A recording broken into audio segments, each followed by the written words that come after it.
อานิจจังสังขารสิ้น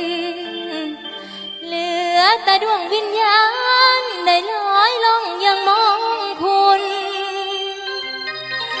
ตอนเป็นคนยังว่าบุญบ่ทำเหตุไว้วิญญาณใดแม่นลองลอยได้แต่รอคอยท่าเวลาการที่หมุนเปลี่ยนเดือน10แท่งนั่นแหละเจ้าวันที่เฝ้ามาอยู่คอยบางคนถือกระตาหน่อยมาคอยอยู่แต่ตี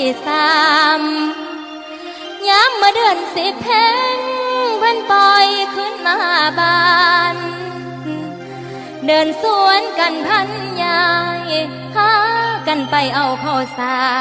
เป็นของฝากผู้อยู่บ้านหานให้ผู้ตายผู้ได้ไหลจนพายเยิงทั้งแนวกินก็เต็มตา